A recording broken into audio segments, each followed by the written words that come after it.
Dobrodošli u uvodni tutorial Alplan konstrukterstvo.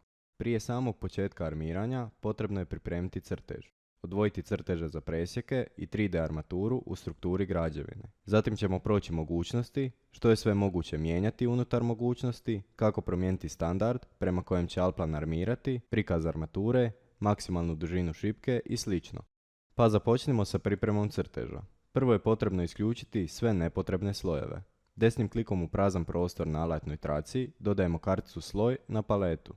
Ovdje možemo pojedinačno isključivati svaki sloj, isključiti više njih ili odabrati vrstu nacrta ili grupu planiranja sa pripadajućim slojevima. Kako bismo kreirali vlastitu vrstu nacrta, kliknemo na proširi ili dvostrukim desnim klikom u prazno otvorimo prozor pod nazivom sloj, u kojem mijenjamo sve vezano za slojeve. Od izbora sloja, vrste nacrta, grupe planiranja, definicije oblika i strukture slojeva. Idemo pod vrste nacrta, definiraj, promijeni vrste nacrta, nova vrsta nacrta, nazovemo je i kažemo u redu. Odaberemo ga u padajućem izborniku i isključimo sve nepotrebne slojeve i kažemo primijeni.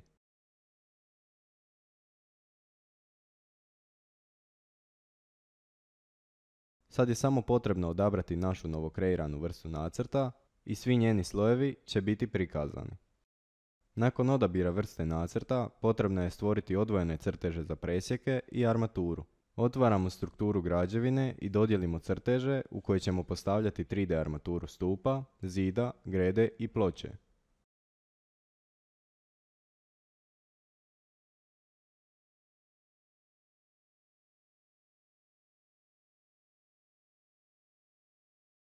Također, u desnom dijelu prozora, izvedeno iz strukture građevine, dodijelit ćemo dva crteža za presjeke u kojima ćemo crtati armaturu. Jedan presjek za armaturu ploče i grede, a drugi za zidove i stupove. Sada ćemo kratko proći mogućnosti Alplana koje se tiču armiranja.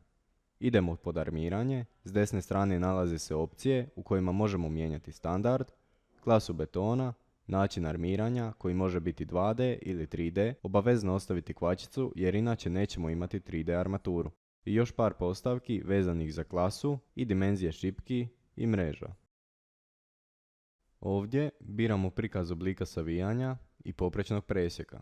Za najrealniji prikaz najbolje ostaviti zaglađeno za oblik savijanja i osmerokut kod poprečnog presjeka, koje su ujedno i zadane postavke Alplana. Zatim par postavki vezanih za prikaz armaturnih šipki, mreža i postavke vezane za prikaz skice rezanja mreža. Oblik kod kojeg mijenjamo liniju pokazivača, oblik šipke, polaganja, armiranje mrežama i sl. Naravno, bitna stvar kod kartice oblik je i mogućnost mijenjanja prikaza ukupne ili parcijalne sheme. Pri samom vrhu kartice opisi možemo promijeniti razmak između elemenata opisa upisujući brojeve od 0 do 5 u dijaloški okvir. Dolje možemo još isključiti ili dodati svaki od elemenata.